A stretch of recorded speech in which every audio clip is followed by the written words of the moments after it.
kadutere mwami vuga nanjye ndumva ariko muyiririmbe nk'isengesho. Mwami vuga nanjye ndumva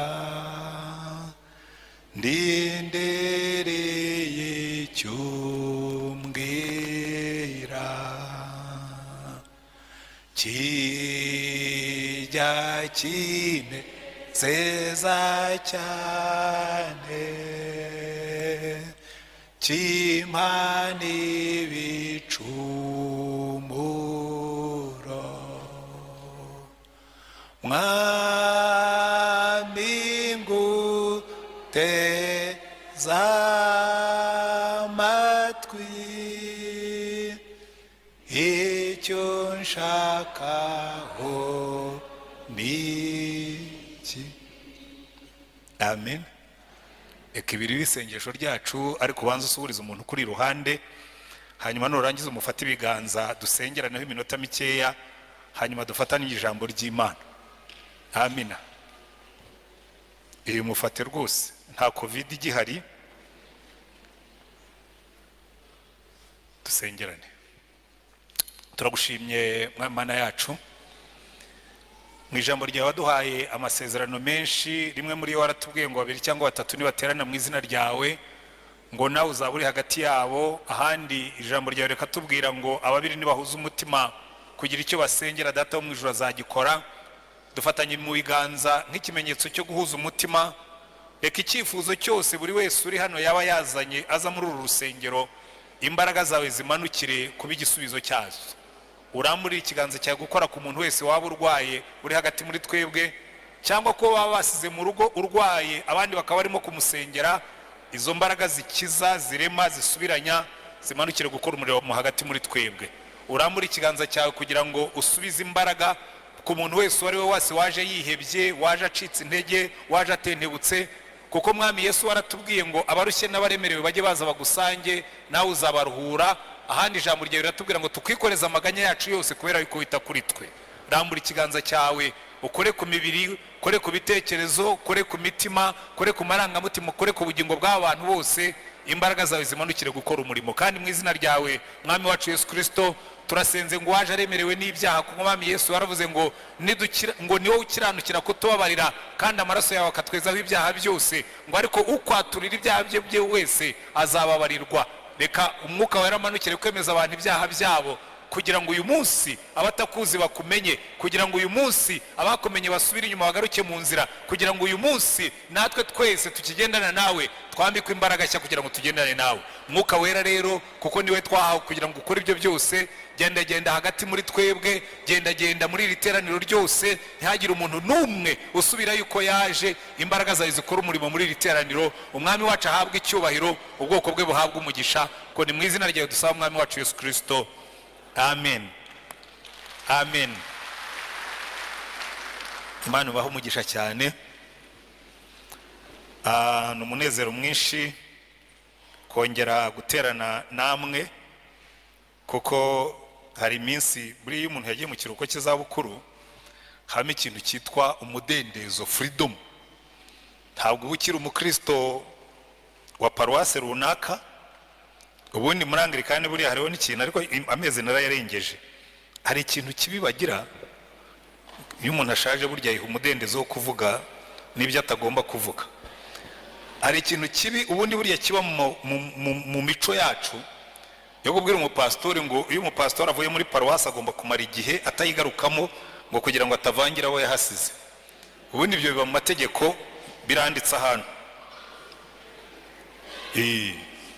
kugira ngo nyine utavangira. Ariko ibyo ngibyo babikora kwa pastori bimukiye mu yandi maparuwase, kuko iyo ugiye mu kiruhuko cy'izabukuru uhitamo paruwasi ujyamo ukayibera umukristo. Ariko kenshi nabwo kera basabaga yuko ujya mu yindi paruwasi itari iyo ngiyo wari urimo. Ibyo ariko byarashaje, byavuyeho. Ubu muri kino gihe ntabwo bigihari, muhumuri. Rero n'amezi batanga ubundi igihe narayarengeje kuko maze umwaka hafi. Ubwo nyine mfite uburenganzira bwo kuba umukristo w'Iremera, kandi ayo mategeko ntabwo bakibatindaho cyane. Rero utuntu tumwe na tumwe muba mutazi tuba dugobetse ahantu twishe mu nguni, tumeze nk'inyenzi n'amajiri. ariko hari igihe umuntu agira gutya yabivumbura gato ukabona amajera araje ariko nta kivumbuka, sinzi uko byagenze. Rero ibyo ngibyo ni umunezero kugaruka hano. Hari ahantu Pawulo yanditse aravuga ngo mwambereye inkoramutima cyane, namwe mwambereye inkoramutima cyane, kuko ubundi jyewe nayoboye amaparuwasi 3. Nabayoboye paruwasi ya Kabuga nkiri umurayiki, mfite umupastori nyobora. Ibyo nabyo bijya bibaho muri Anglikani, bari barampaye umupastori ngo mufashe, hanyuma ariko ariye ushinzwe kuyobora paruwasi, we akaba ashinzwe amasakaramentu.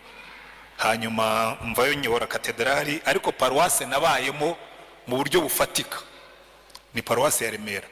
Katedrali nayo mazemo imyaka 3, ariko i Remera nahamaze 12. Urumva nyine niho hantu nabaye koko. Ubwo rero iyo nibutse Remera niyo nsenga, hari isezerano nabaye nabwiye ngo sinzareka kubasengera, kandi ndabikora pe. Nta munsi njya senga ngo ne gusengera abanyaremera, ari abapastori, ari abakristo, kuko uwo ni umurimo w'abakristo. Ubundi ngiye kuva mu myaka myinshi maze nkizwa, hari ibintu bigera kuri 3 iteka ryose umukristo wiyubaha agomba gusengera. Agomba kwisengera we n'umuryango we, kandi iyo mvuze umuryango ni abantu bose bari mu muryango wawe. Ugasengera itorero, ugasengera igihugu. Ibyo bintu 3. Wenda hari umuntu ubyuka agasenga ya masengesho y'ibijumba n'ibishyimbo, niko njya nyita, Mana undebe umperekeze, jewe je nabanjye, undinde urinde n'imbwa yanjye n'ipusi, akibagirwa ko igihugu ari kinini kuruta ibyo ngibyo. Ujye usengera igihugu, usengera itorero, usengere n'umuryango. Amen. Ubwo rero ndabasengera cyane, ni umunezero mwinshi kugaruka i Remera. Hanyuma reka nihute. Murabizi muri kino gihe hagati ya Pasika na Pentecote inshuro nyinshi, kuko twebwe tugendera kuri kalendari y'itorero, tugenda dukurikirana urugendo rwa Yesu n'abigishwa be. Murabizi rero burya hagati ya Pasika na Pentecote hari ikintu kikwereka ubudasa bwa Yesu. Ubudasa, the difference. Buriya Yesu niho ubonera ko atari umuntu usanzwe. Iyo Yesu aba ari umuntu usanzwe, iyo aba ari nkanjye wazutse, sinajyaga mbibabwira hano, iyo aba ari nkanjye wazutse, ibyo Yesu yakoze sibyo nari gukora. Kuko twebwe buriya muri kamere y'umuntu, iyo abantu bakugiriye nabi, iyo abantu baguhemukiye, hanyuma ukaza kubona umugisha, ugomba kubanza ukabicaho. Nigeze kureba muri telefone y'umwana umwe, hari handitsemo ngo Mana uzangirire neza, kandi ugirire neza n'abanzi banjye, ubahe kurama, kugira ngo bazabone umugisha wangiriye neza. Wumvise iryo sengesho ushobora kumva ari isengesho ryiza pe, ukavuga ati uyu ni umuntu ukunda abanzi be nkuko Yesu yatubwiye. Ariko no, igituma basengera ngo barame ni ukugira ngo azabakore ku matama bamubonye Uwiteka yamugiriye neza, akajya banyuraho akabatera ivumbi, akavuga ati ndabicaho tu mumenye ko Uwiteka yangiriye neza. Ariko nimurebe ukuntu Yesu, ibintu Yesu yakoze amaze kuzuka, ntawe yiciyeho. Ntabwo yagiye kwa Kayafa, ntabwo yagiye kwa Ana b'abatambyi bakuru bari bamubambishije, nta nubwo yakoresheje igiterane mu rusengero kugira ngo abayuda bamenye yuko ibyo yababwiraga byari ukuri. Ahubwo imbaraga yazishyize mu kugarura ku murongo abigishwa be. Iminsi 40 yiyereka abigishwa be, abagarura mu nzira. Haleluya. Kuko ubundi cyazanye Yesu ku isi ntabwo ari ukwirata ku bantu. Burya nimubona umuntu yirata, ari abantu rimwe na rimwe ureba, niwumva umuntu akuratira diplome, akakubwira amashuri yize, akakubwira agakunda na twa tunyuguti bongeraho. Iwacu iri iyo twakuriye baravuga ngo imfizi ngufi ngo zisunga imigina. Hari igihe rero umuntu yisunga umugina kugira ngo agaragare, akavuga ati ariko kuki mutanyita doctor, ntabwo muzi ko nize?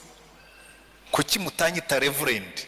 Umupastor mwegeze kutubwira nako kuko twari turi mu ishuri, hanyuma aravuga ati rwose uyu munsi ndumva nsinzwe ko n'abigishe ndababwira ntariko mujye mwitondera amatitire kuko titire si kugira uwuriwe. noneho ariko narabisobanuye cyane, sinshaka kubisobanura cyane hano, ubwo ndavuga nigisha abanyeshuri kuko ni ibintu twari turimo kwiga. noneho aramanika, bari bafite uburenganzira bwo kumanika, iyo nigisha jewe n'abanyeshuri bafite uburenganzira bwo kumanika bakabaza cyangwa bakavuga. aramubwira ati reka mbanze nihane, ati mbabwire ikintu mbaturire. ati umukristo ahirutse kunyandikira arangura mbwira ngo mwene data kanaka, ati umujinya narakaye watumye ntanamusubiza, anyita mwene data Rutayisire Antoine. bangira pastori se ntabwo yabizi, bangira kanoni ntabwo yabyumvise, yagombaga kwandika reverend kanoni.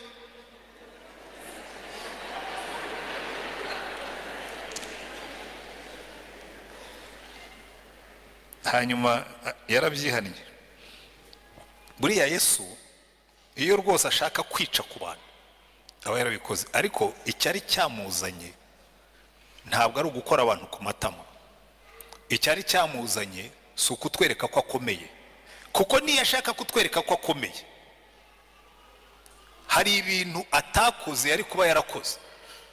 yari kuva ku wa mbere akageza ku cyumweru akora ibintu bihambaye, agasiga ibintu bihambaye kugira ngo abantu bazibuke ko hari umuntu uhambaye waciye mu isi y'Yerusalemu. ariko ntabyo yakoze, yagendaga n'amaguru, ntabwo yarabuze iyo ashaka ifarasi hari n'abayikwimuha banezerewe, ariko yagendaga n'amaguru. yashoboraga gutubura imigati, iyo ashaka aba yarakoze buranjori akaba umukire. yashoboraga gutubura amafi, yashoboraga gukora supermarket igurisha amafi kandi nta gishoro yashyizemo uretse imbaraga z'Imana zimurimo. ariko ibyo yari yarabinesheje, amara igihe arimo kugarura abigishwa be ku murongo. n'uno munsi nibyo akora. natwe twicayemo hano twese, icyo Yesu agushakaho, ikizana Yesu iteka ryose ni ukuza kukubwira ngo ariko uracyari mu nzira, ariko uracyari ku murongo, ariko sinagusubiza ku murongo. kuko icy'Imana yaje gukora kuva umuntu akoze icyaha ni ukumugarura ku murongo. buriya uwo ni wo murimo w'Imana. muri ibi bice badusomeye tubona Imana iri muri gahunda yo kugarura abantu bayo ku murongo, kuko twese turatana. murabizi iyo tugiye gukoresha control y'imodoka, ikintu cya mbere abantu bose banza gukoresha ni ukujya gukora alignment y'amapine. harya babyita ngo iki? pensage. kujya kubanza gukoresha pensage, kuko n'amapine y'imodoka ubwayo aragenda, yagera aho ngaho agatangira agahobagira agatana. burya natwe niko tumeze, tugomba gukorerwa pensage regiriyeroma. Imana ikavuga ngo reka mbaze nkusubize ku murongo ugendane na Yesu nkuko bikwiriye. ahubwo reka nkubaze ikibazo uyu munsi, urimo uragendana na Yesu uko bikwiriye? hano rero mu rusengero twebwe icyo dukora, iyi ni garage ikora pensage. haleluya. tukagukorera pensage, tukagusubiza ku murongo, tugakora alignment, urugendo rwawe rukagenda neza, rutondetse neza na Yesu. amen. uyu munsi rero turareba ahantu Imana yakoreye pensage abagabo babiri kandi bibihangange ku Mana, ibasubiza ku murongo, ibagarura mu muhamagaro, ibagarura mu busabane n'Imana. haleluya. uwa mbere twabonye ni Dawidi. buriya umwami Dawidi yari umuntu uri special ku Mana, umuntu udasanzwe. ijya no kumutoranya yabwiye Samweli, amubwira ngo genda ujye kwa Yesayi w'i Betelehemu, nabonyeyo umwana. uyu mwana ni umwana udasanzwe, uyu mwana ni umwana umeze nk'uko umutima wanjye wifuza, a man after my heart. Samweli aragenda, ageze kwa Yesayi w'i Betelehemu. Yesayi we nta nubwo yajyaga abona ko Dawidi ari special, ntabwo yajyaga abona ko Dawidi adasanzwe. Burya hari abana baba badasanzwe ariko we ntushobore kubibona, ariko Imana ikajya ivuga ngo nyamara uyu muntu nubwo umubona yoroshye, uyu muntu nubwo umubona asanzwe, uyu muntu nubwo umubona ari mugufi, uyu muntu nubwo umubona wenda atari igitangaza mu buranga cyangwa mu bwenge, ariko ari special kuri jyewe. Icyamukundishaga Imana ni iki? Yari afite umutima ukunda Imana, yari afite umutima ushaka Imana, yari afite umutima wumvira Imana. Haleluya. Nimuzitegereza neza muri Bibiliya, Imana iyo ivuga kuri Dawidi, na Dawidi nawe iyo yivuga, ubundi iyo bavuze Dawidi nicyo uhita wumva mu mutwe, wumva Goliyati. Amen. Ariko Dawidi we agiye gupfa aravuga ngo ya sinshaka ko muzanyibukira kuri Goliyati, sinshaka ko muzanyibukira ku ntambara narwanye. Aravuga ngo nimushaka kwibuka Dawidi mujye muvuga ngo umuhimbyi w'igikundiro wa zaburi za Isirayeli, nguwo umwami, nguwo Imana yasize amavuta. Urumva uwe yaravuga atoya ntimukanyibukire kuri biriya byo hanze. Bayidoye njya mbibwira abantu nanjye, hano mu Giporoso hari abantu duhura kamwe ariko ntabwo kiba mu Giporoso, nashwe yagiye mu kiruhuko cy'izabukuru, ngo abantu se ko bakivuga ngo hari ngo iremera kwa Rutayisire. Ntabwo nyine iryo ni amakosa y'abantu. Hano ni muri Anglikani y'Iremera, hano ni mu Giporoso, ntabwo ari kwa Rutayisire. Kwa Rutayisire ni mu Rukiri. Ariko abantu baragenda bakakwitirira ibintu by'inyuma. Ubundi nanjye umbajije uru rusengero ryo ntabwo ariko runezeza, nezezwa n'abantu bakijijwe, nezezwa n'abantu bahimbye, kuko ubundi Yesu natunguka mu kirere, ijambo ry'Imana ritubwira ngo ibi byose azabanza ngo abitungeho, niba ari umuriro azashyiramo, niba ari rezera azakoresha, ngo ibi byose azabanza bizingazinge abitwike. Hanyuma mubwire ngo rero umwami Yesu ngo ndiremera, ngo twari twarubatse urusengero runini, ati nyine runyereke. None se wamaze kurutwika? Nyine nibyo nakubwiraga, ntugatinde kubizashira, ujye utinda kubitazashira. Kuko muri ino si abantu benshi iyo batureba tugenda bishimira ibimodoka binini dutwaye, ngo musigaye mubona imodoka kana kagendamo, ngo ye aragenda mu kimodoka kinini, ariko mu ijuru ntibamuzi. Kandi icyo kimodoka kinini, believe me, icyo cyo kiranabikwiyerekera. Uzapfe bakujyane Rusororo, rimwe na rimwe nta nubwo kiguherekeza, bagushyira muri korubiyari y'inkodeshanyo, ikimodoka kigasigara mu rugo. Ibigaragarira amaso burya sibyo bifite akamaro. Niyo mpamvu Dawidi yavuga ngo biriya bigaragarira amaso kwica Goliyati ntabwo bingana no guhimbaza buri mwe ivuga icyubahiro cy'Imana. Ariko Dawidi, buriya revolution Dawidi yazanye muri Isirayeli no kuririmba zaburi. Kandi murambe babwira, nubona umwami cyangwa umuyobozi, yaba executive, yaba meya, yaba ministre, yaba umusirikare, yaba umudogiteri, yaba umuki, nubona umuntu ufite icyubahiro uririmbira Imana, bakoma amashyi ukamubona ko amashyi ko abyemera afishyizemo imbaraga, uzavuge ngo uriya ashobora kuba yarasobanukiwe ikintu abandi batasobanukiwe. Dawidi iyo bavugaga Imana yitereraga hejuru akabyina. Muribuka bazamuye isanduku y'Uwiteka, Dawidi niwe wateraga chorus, abajya imbere arabyina, arataraka. Mikari wamenyereye protokoli aravuga ati ye baba we dore wa mwami umwami wa Isirayeli aribeyura imbere y'abagaragu n'abaja nk'umuntu wahongwa wa burebure. Aramubwira ati buriya nibeyuraga imbere y'Imana yanjye. Haleluya. Yankuye inyuma y'intama ikangira umwami wa Isirayeli. Haleluya. Ariko bambe abantu Imana izamura mukibagirwa aho yabakuye, nzajya mbaririmbira nk'ikivumvuri. Ubwo mvuze gutyo abanyamugi ntibashobora kubyumva, kereka abantu babaye mu cyaro. Abantu mwaririmbiye ibivumvuri mwamuzi icyo nshaka kuvuga. Twajyaga dufata ikivumvuri tukagitunga ku katsi, hanyuma warangiza ukakizunguza gutya kugira ngo kimere nk'igishaka kuguruka, ugashyiraho umuntu wagiye ngo wow. Ababaye mu cyaro murabyibuka, uwo wari umukino w'abana. Ariko twarakibyiniriraga ukavuga ngo vuga Nyamatanga, vuga nzagusubizaho nagukuye. Njya mbwira Imana, uzambabarire ntuzansubizaho wankuye, aho wankuye ndahazi, ntuzansubizeyo. Ariko buriya abantu mwicayemo hano, Imana ije ikababwira utoke ngiye kukugirira neza ngusubizaho nagukuye. mushatse mwajya mushima Imana tuzaho twavuye. Haleluya. Dawidi rero yarabizi agashima Imana, ariko uwo muntu Imana ishima, reka nihute kuko ubwo natangiriye ku ruhande. Uwo muntu Imana ishima, hari umunsi Satani yamuciye muri humye, amwereka umugore ari muri etaje hejuru.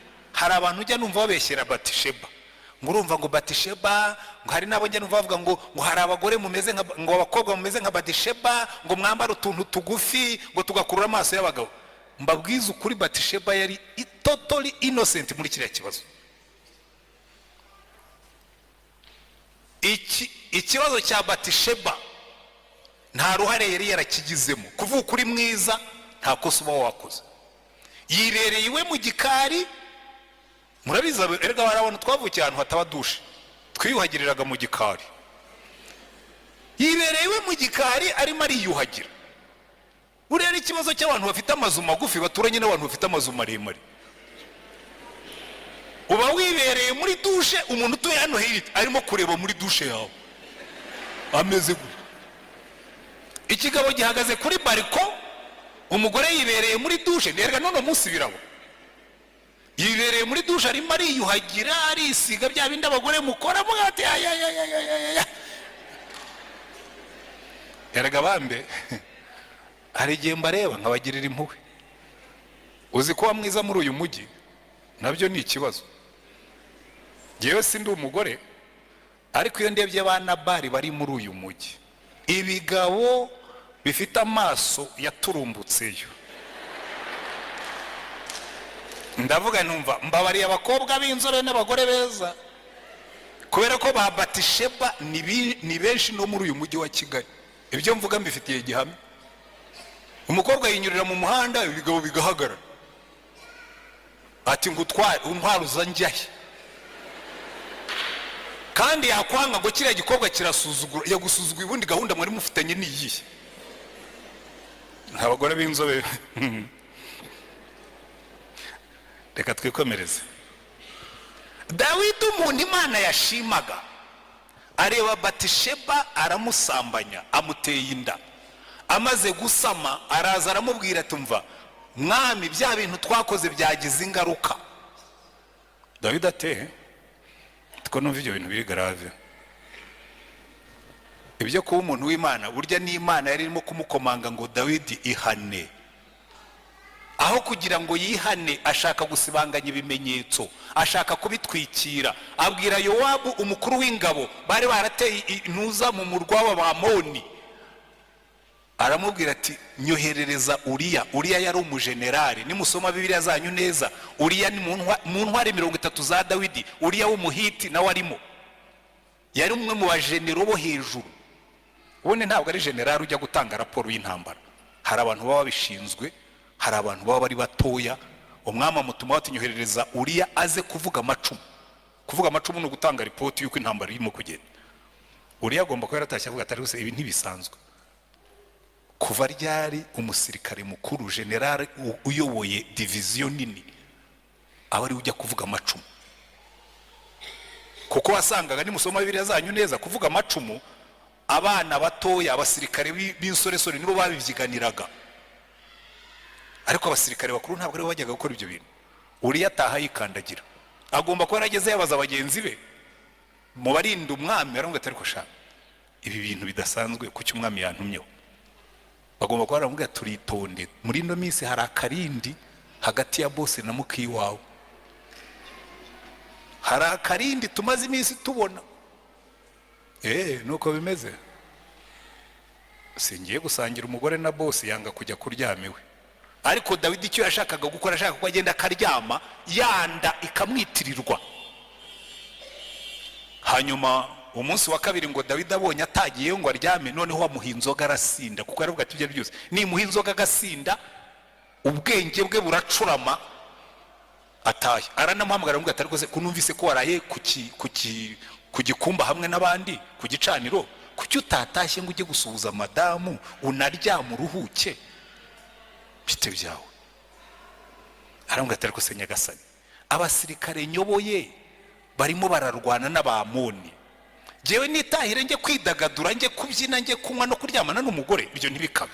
Imana yangaye. Ngo aramusindisha, arangije aramubwira ati taha ujye kuryama. Ngo arataha asubira hahandi ku gicaniro. Mu gitondo Dawidi amenye ko ataryamye ngo atwikire icyaha cye, yandika urwandiko rw'ibyaha, yandikira Yowabu ati ubu ngubu Uriya mumushyira ahantu hakomeye, Abamoni bamutikura apfe. Yowabu agomba kuba aribaje ati habaye iki, uyu musirikare yapfuye iki na shefu? Amushyira ahantu baramutikura arapfa.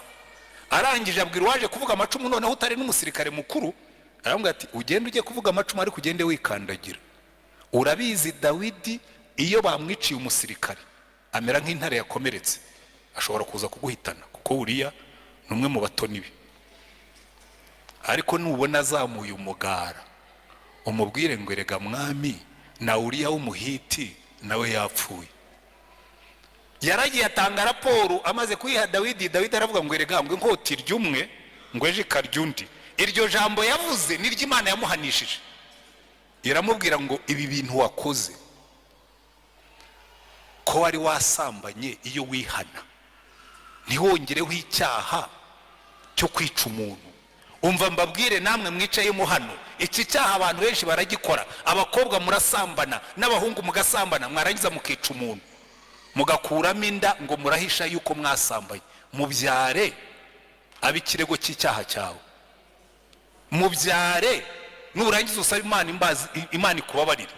Ariko wakoze icyaha urangije wongeraho kiri umuna cyacyo cyangwa gikuru cyacyo. Ndetse ibyo Dawidi yakoze n'uno munsi abantu barabikora.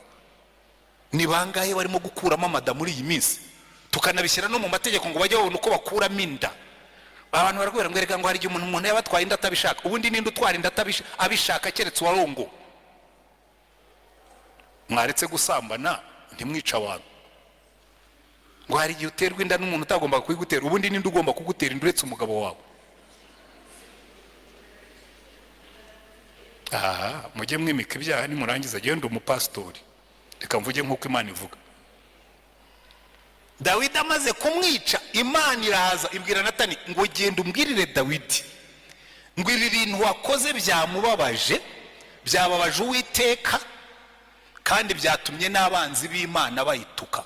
Jewe nanibaza ukuntu babimenye, ariko nigeze kureba ndasesengura nsanga burya ntabwo icyaha kijya cyihishira, kuko cyihishiriye Satani ntiyaba kiri Satani. Umva mbabwira bibwira ko ushobora guhisha icyaha. Ntushobora gutwika inzu ngo uhishe umuriro cyangwa uhishe ivu, kandi Satani ntiyaba kiri Satani akuretse ugakora ibyaha. Hari abantu bajyaho abagore bakigira smart ngo akagenda akajya gusambana, ngaho nimujye mu smart. Na Satani nawe ni smart kuko agomba kugukoza isoni. Nahoze nigisha abantu ejo, uyu mujyi rero urimo ubugoryi bwije, ariko nganze nigire kuri Petero kuko niwe nigishaga. Sinzi impamvu natinze kuri Dawidi, ariko ubwo wenda hari Imana ishaka gukosora. Mu gitondo ndimo kwinanurira imitsi y'abasaza, ngenda inyuma y'abakobwa babiri sinzi aho bari bavuye gukora akazi ka nijoro. Iyo mvuza ka nijoro ubwo murumva kariko umukobwa umwe arimo kubwira undi ati shakiriya kigabo rero kizi ko kimfite kandi ntikizi ko ari giye ugifite. Ati nzamurya. Ndavuga nisha uyu mugabo iyo mba muzi, iyo mba muzi nari kumuhamagara nkamubwira ntumva wa mugabo we imigambi numvise barimo kugukorera. Abantu rero musigaye murya abana waretse ko ari bo barimo kubarya. Umva umukobwa aragenda abwira undi aramubwira ngo wazandobeshejeho. Ndavuga ntiyampaye nka noneho uyu we baramurya ari babiri. Ngaho mwicaremo hano babarye mwibwira ngo muri bitangaza. Umva hari buriya mu gitondo, giye buriya ushaka kumenya uko umujyi waraye, ujye ukora siporo mu gitondo. Uhere saa 11 ugeze saa 1 imodoka zitangiye kugenda, kuko saa 11 n'igice kugeza saa 1 hagenda abanyamaguru, kandi abanyamaguru iyo bagenda baganira. Kandi jewe ngira ingeso yo kwandarika amatwi yanjye iyo ngenda ndumva ngenda numva. Hari abanyuraho barimo kuririmba, hari abanyuraho barimo kwitotomba, hari abanyuraho barimo kuvuga nk'ibyo ngibyo nababwiraga, bituma umenya uko umujyi uteye. Dawidi Imana imutuma yaramubwira ngo kuva wakoze icyo cyaha inkota ntizava mu rugo rwawe. ariko icyatumye Imana imutumaho Natani yaramubwiye ngo icyaha cyawe nakikubabariye nagitwikiriye, kuko Imana yacu iba muri business yo kugarura abantu mu nzira. Kuva Adamu na Eva bakoze icyaha, Imana iri muri business, iri mu murimo wo kugarura abantu mu nzira. Niba nawe wicayemo hano ukaba warigeze kugendana n'Imana ariko ukaba warasubiye inyuma, ukaba waragiye nka Dawidi cyangwa ukagenda nka Petero tugiye kuvugaho mu magambo makeya, Imana uyu munsi yakuntumye irambwira ngo mbwirira abantu banjye ngo nimugarukire Yesu. Haleluya. Kuko niwo murimo wazanye Yesu, kugarura abantu be, ngo yaje gushaka icyari cyazimiye. Dawidi Imana iramubabarira ariko ibihano birakurikira. Ubwo Adamu na Eva bari bamaze gukora icyaha, Imana yaje kubagarura ariko barayinanira.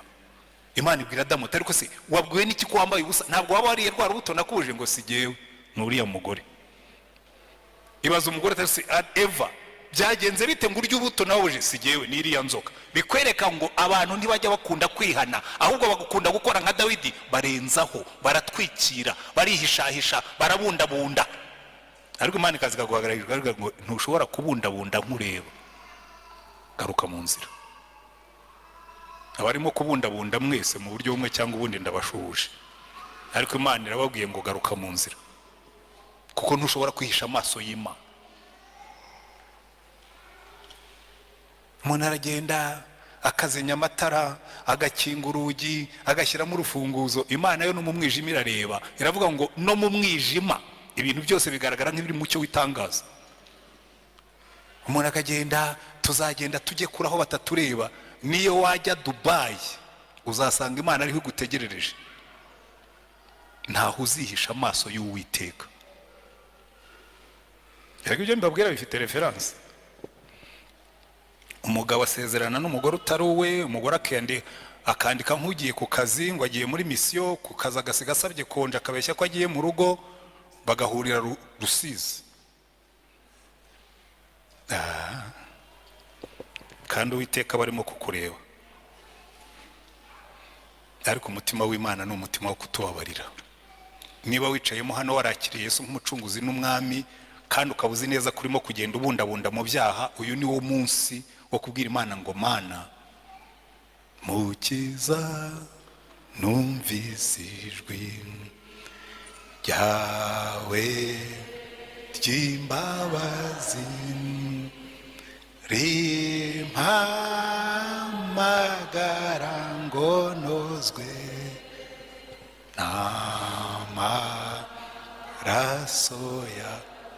Iyo niyo ndirimbo yacu y'uyu munsi. Ariko undi muntu twarebye, reka nihute, dufite undi muntu w'igitangaza witwa Petero. Uyu Petero rero yari inkoramutima ya Yesu mu buryo budasanzwe. Ahantu hose Yesu yagiye afite ikintu agiye gukorayo, yatwaraga Petero. Ajya guzura umukobwa wa Yayiro, yari hamwe na Petero.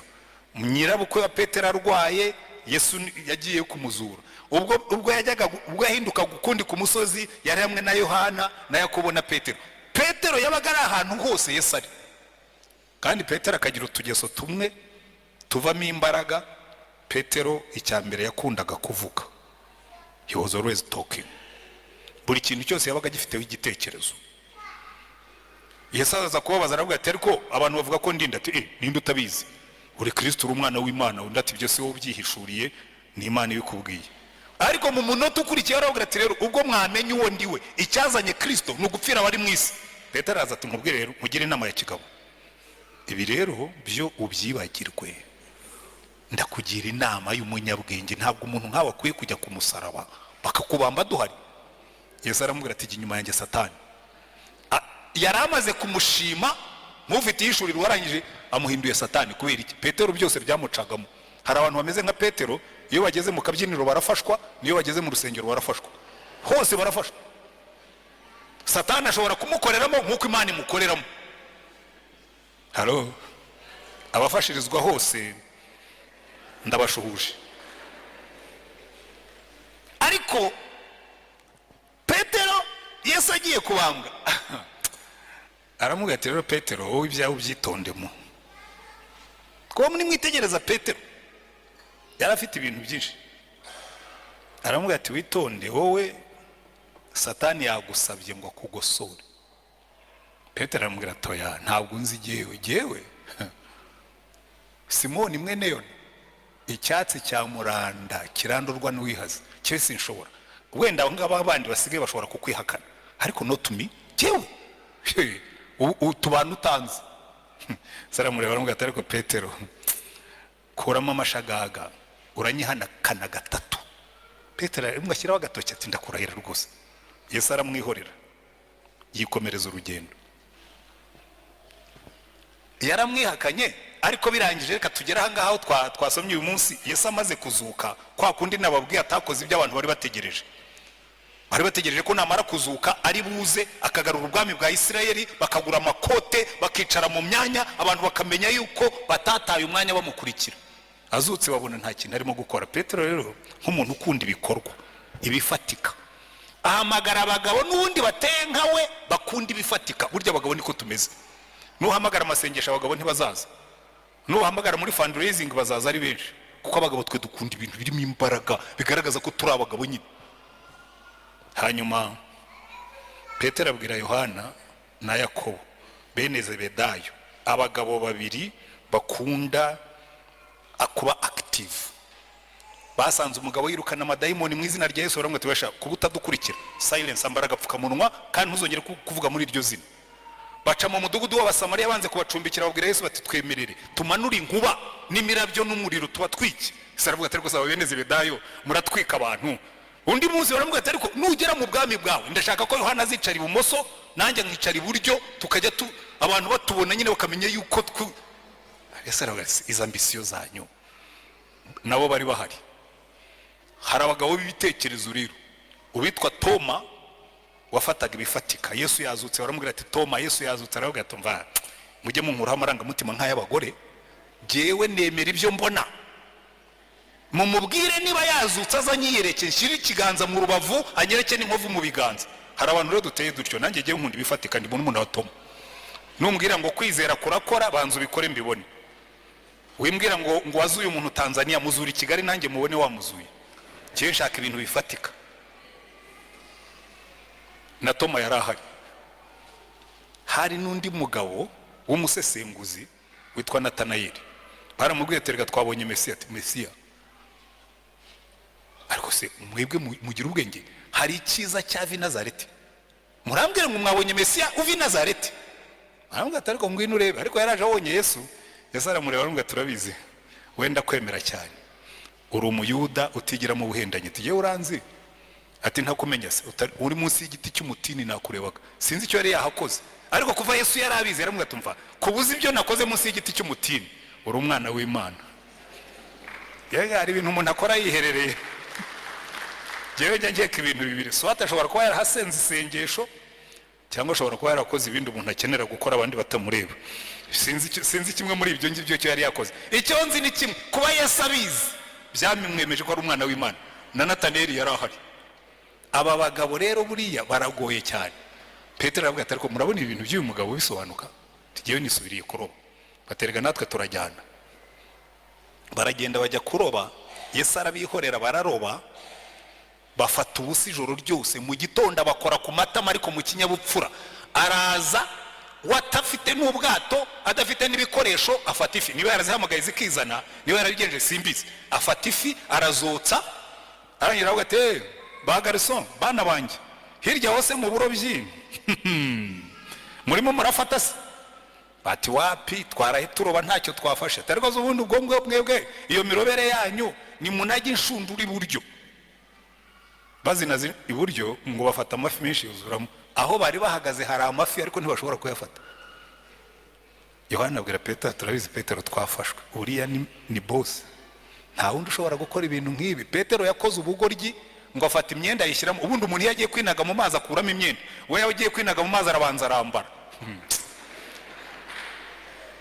Aroga aragenda asanga Yesu. Yesu aramwihorera. Buriya Yesu akora nk'abamama. Kera mama iyo yabaga ashaka kunkosora ku bintu ntabwo yambwiraga atarangaburira, yarekaga nkabanza nkarya kugira ngo atantesha apeti. Namara kurya akambwira atari ku bundi biriya bintu. Na Yesu yarabaretse barabanza bararya kuko bari baraye baroba ntacyo bafashe. Amaze kubaha ifu aramubwira ati Petero tubisubiremo rero, reka dukore dekonte, dukore reviziyo, dukore controle, ubundi urankunda kurusha abangaba? Petero aravuga ati mwami uzi ko nkukunda. Mu zindi translations mukundi guhindura kwa Bibiliya, ijambo Yesu yakoreshaga yaramubajije ngo urankunda n'umutima wose n'ubwenge bwose n'imbaraga zose, agape. Aramubwira ngo jewe ndi inshuti yawe Fireo. Aramubwira ati ragira abana b'intama zanjye. Amushubije mu cyizere. Umuntu uzakwizera akaguha n'abana be, ujye umenya ko burya yakwizeye koko. Ragira abana b'intama zanjye. Kandi intama za Yesu ni abantu, ntabwo ari intama ziriya z'inyamaswa. Oya, abantu bamaze iminsi bamereye nabi ngo ninjye gushaka famu, ntabwo ndakicwa ndakamanikwa. Mbe nararagiye abantu ndangize ndagira inka noya, nzaragira abantu ndinde mpfa. Yesu yarambwiye ngo ragira abana b'intama zanjye, nzaragira abantu. Inka mujye muziragira mu mpamata nzayagura. Ariko ujye gusubira kujya gukora amafamu no kwiruka inyuma y'inka byararangiye kera. Ibyo Imana irakarama. Abajya guhinga ibigori n'ibikomereza umurimo nzajya ndya kawunga naguze. Ariko amugiriye icyizere aramubwira ati ragira abana b'intama zanjye. Arongera amusubiriramo kuko yamwihakanye gatatu. Ariko Petero uribuka shaho urimo kwitotomba ngo uri icyatsi cya muranda kirandurwa n'uwihaze, ngo aba bose bashobora urankunda kuruta abangaba. Buriya mu magambo make yamusubiriyemo ibyo yari yavuze. Uko yamwihakanye gatatu niko yamugaruye mu murimo gatatu. Aramubwira ati mwami ndi inshuti yawe. Aramubwira ati ragira n'intama nazo ndaziguhaye. Noneho ubwa gatatu akoresha rya jambo yakoresheje. Aramubwira ati ariko se ubundi uri n'inshuti yanjye. Nicyo cyababaje Petero, avuga ati noneho n'ubucuti nabwo arabushidikanije. Kuko inshuti yo ishobora kugutererana kandi zijya zibikora. Hari ahantu Imana ivuga ngo ariko se ngo umubyeyi yakwibagirwa umwana we ngo ngo ashobora kumwibagirwa, ngo ariko jewe sinzabibagirwa kuko nabaciye mu biganza nk'imanzi. Ese inshuti ishobora guhemukira inshuti? N'abagabo bahemukira abagore basezeranye. Ariko se inshuti ishobora guhemuka? N'umuvandimwe arahemuka. Ariko Yesu akavuga ngo ya jewe sinzabahemukira. Aramubaza ati no kuba inshuti uri inshuti? Ngo Petero arababara aramubwira ngo mwami umenya byose, n'ububwa bwanjye urabuzi, ndi ikivangavange, mfitemo urukundo rugukunda ariko mfitemo n'ububwa, mfitemo urukundo rugukunda ariko mfitemo n'ibindi, ariko urabizi neza ndagukunda. Aramubwira ati ragira intama zanjye. Yamwihakanye gatatu, amusubiza mu murimo gatatu. Natwe nibyo Imana yiteguye kudukorera uyu munsi. Wenda wicayemo hano wagendanaga na Yesu, ariko muri no minsi warakonje. Wagendanaga na Yesu, ariko muri no minsi isi yarakuririmbiye urikiriza. Erega hano hanze siraririmba bene data. Hano hanze hari isi iririmba, iraririmba. Isi ya hano hanze iraririmba, ishobora kugukura muri Yesu urebye nabi. Hanyuma aramubwira ati ragira intama zanjye. Natwe uyu munsi araduhamagara. Ariko reka mbabwire, hari ibintu bitanu Petero yakoze. Niba urimo kubibona mu buzima bwawe, nabyo ndangirijeho. Niba urimo kubibona mu buzima bwawe, menya yuko uri mu nzira inyerera y'amanegeka yo gusubira inyuma. Ikintu cya mbere Petero yakoze cyamuganishije mu manegeka, Yesu yaramubwiye yanga kubyemera. Aramubwira turaza kunyihakanaho kugira ngo yemere ibyo shebuje yamubwiye, yanga kubyemera. Ikintu cya mbere kizakubwira kuri mu manegeka yo gusubira inyuma, nubona gusoma ijambo ry'Imana kwawe kwaragabanutse. Niba wari umuntu usoma umusomyi ukaba warabivuyeho, niba wari umuntu usoma ijambo ry'Imana ukaba warabitezutseho, menya ngo uri mu nzira y'amanegeka yo guhirima nka Petero ukihakana shobuja. Nubona iki kimenyetso cya kabiri, nacyo kiri mu buzima bwawe. Ikindi Petero yakoze, Yesu yarababwiye ngo mube maso musenge kugira ngo mutajya mu moshya. Ngo abwira Petero na Yohana na Yakobo, aravuga ati muze tujyane mumfashe, ariko nanjye mbafashe gusenga kugira ngo mutajya mu moshya. Agarutse asanga Petero arasinziriye. Aramubwira ati Petero urasinziriye? Nibyo nakubwiye, mube maso musenge kugira ngo mutajya mu moshya. Nubona ubuzima bw'amasengesho bwawe bwaragabanutse, kandi iyo ni indwara ifata abantu benshi. Abasore benshi barasengaga bagishaka abafiyanse, ariko hamariye kubona umugore amasengesho yaragabanutse. abashomeri benshi barasengaga bagisengera akazi, ariko aho kamaze kuboneka ntabwo bagisenga. Abagabo benshi barasengaga n'abagore bagishaka inzu yo kubamo, ariko abimariye kuboneka n'imodoka ikaza, gusenga byaragabanutse. Akenshi uzabibona abarokore benshi basaza nk'isabuni bagenda batuba.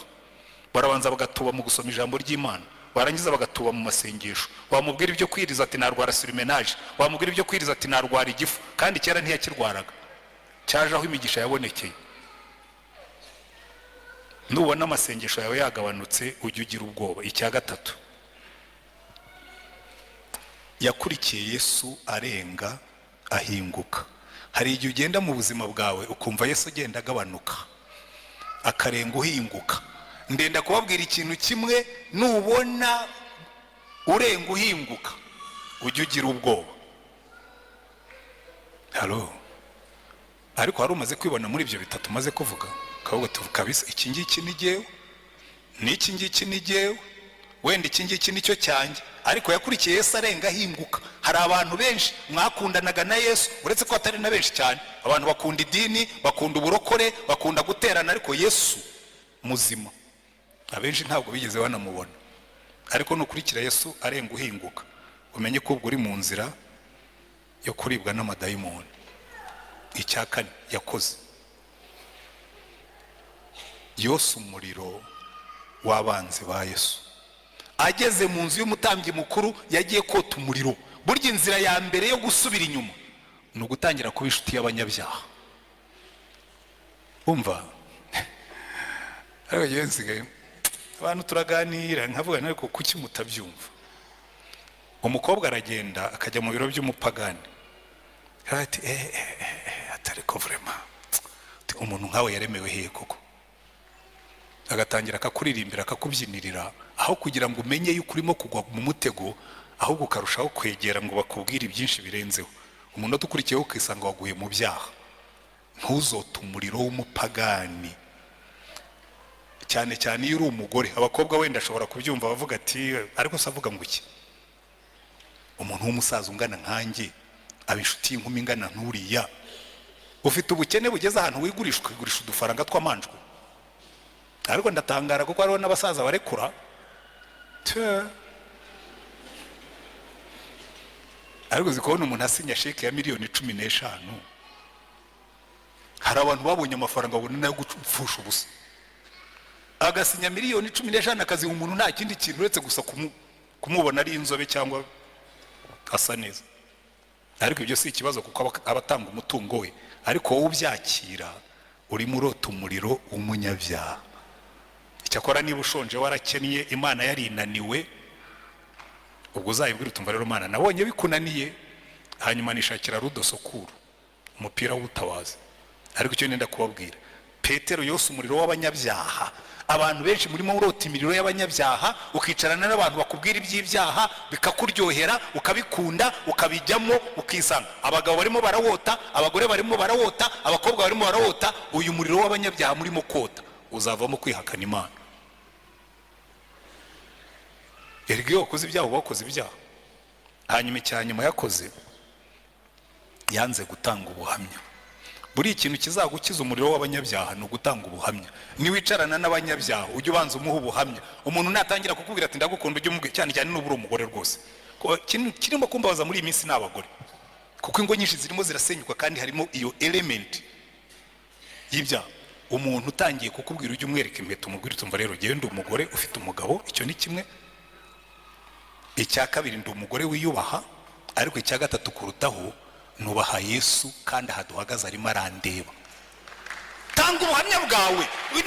Petero baramubwira ati ariko wa mugabo we ntabwo wari uri hamwe n'uriya mugabo. Bari bamuhaye okaziyo nziza yo gutanga ubuhamya. Umuntu natangira kukuzanaho ibyaha ujye umenya ko guhaye okaziyo nziza yo kumuha ubuhamya. Umuntu natangira kukubwira ibintu by'ibyaha ubonye okaziyo nziza yo kumubwira uri we. Umuntu natangira kukubwira ibintu bitari byo ubonye okaziyo nziza yo kumubwira Yesu n'ibyo Yesu akora mu buzima bwawe. Ariko kubera ko dukunda gushimwa n'abantu no gukundwa n'abantu cyangwa se n'ibintu, dutakaza umwanya wo gutanga ubuhamya. Ibi bintu bitanu nubibona mu buzima bwawe uzamenye kuri mu nzira yo kugwa. Icya mbere, nubona urukundo rw'ijambo ry'Imana rwaracogoye muri wowe, ushyireho tike uvuge ngo ahangaha ubwo ntakirya ngiye kugira intege nke. Nubona igihe cyawe cyo gusenga cyaragabanutse uvuge uti ubu noneho ndagiye, bibiri byapfuye. Nubona usigaye ukurikira Yesu arenga uhinguka ukajya wumva ibintu by'Imana bitakigufata cyane, shyiraho tike uvuge ngo ndagiye. Nubona usigaye uryoherwa no kujya kuri WhatsApp ukohereza inzenya zitagira umumaro, ukohereza inzenya zinavuguruza, hari ibintu byatumariye abantu. Inzenya z'ibyaha ziri kuri WhatsApp, ziri kuri YouTube, umuntu akicara agaseka, uraseka urimo kota umuriro w'abanyabyaha. Ibyo wariye nibyo usa nabyo. Hanyuma nubona utakigira ishyaka ryo gutanga ubuhamya, ubundi abarokore barangwa no gutanga ubuhamya, uzamenye ngo buriya ibyanjye bishobora kuba biri, ariko uzibukira ijambo. Yesu ari muri business yo kugarura abantu mu nzira. Wenda nawe uyu munsi arimo araguhamagara, arakubwira ngo ibuka aho wavuye ukagwa, wongere ugire urukundo rwa mbere, ugaruke mu nzira. Hanyuma neza akatubwira twese uko tungana ngo munkurikire, twongere tugendane turi korekore dufatanya agatoki. Wenda wumvise ijambo ry'Imana rikora ku mutima wawe, wumvise hari ibyo Yesu arimo kukubwira, wumvise hari aho urimo gusubira inyuma, wumvise hari aho urimo kugenda nabi, wumvise hari ibyo ugomba gukosora, wumvise hari ibyo ugomba gusubiramo. Niba wumvise Imana ivugana nawe, ngirira neza, wigirire neza, uzamura ikiganza ubwira Imana ngo Mana mukiza, numvise ijwi ryawe ry'imbabazi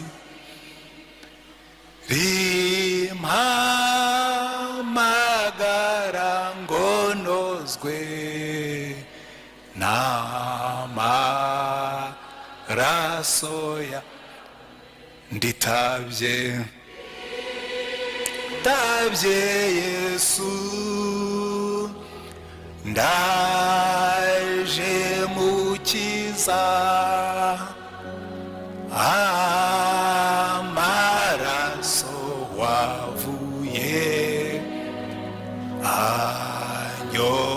anyoza ntunga. Zamura ikiganza cyawe ugira icyo ubwira Yesu, umubwire ngo ndaje rwose, ibyo ntatunganya nabibonye, ntabwo nshaka gusubira inyuma, ntabwo nshaka yuko uzajya urenga mpinguka, ndambiwe kota umuriro w'abanyabyaha, ndambiwe turagushimye Mwami Yesu. Ibi biganza byose bizamutse imbere yawe, ni abantu bemera yuko bumvise ijwi ryawe. Rambura ikiganza cyawe ufate buri muntu aho ngaho yakweretse, umusubizemo imbaraga, kuko nicyo cyakuzanye hano mu isi. Warajuja gushaka icyari cyazimiye, warajuja gushaka abari bafite intege nke ngo basubizemo imbaraga, warajuja gushaka abari batangiye kuyoba kugira ngo bagarure mu nzira. Uko washatse Petero niko natwe urimo kudushaka, kandi urangije uratubwira ngo nzabaha imbaraga mu bagabo kumpamya. Reka imbaraga zawe zimanuke kandi ufate abo bantu bose ubeze, ubeze, ubeze, ubeze. Numara kubeza ubuzuza imbaraga, bahesha izina ryawe icyubahiro kandi wahe umugisha mu murimo wawe, mu izina ryawe Mwami wacu Yesu Kristo, amen. Imana ibahe umugisha.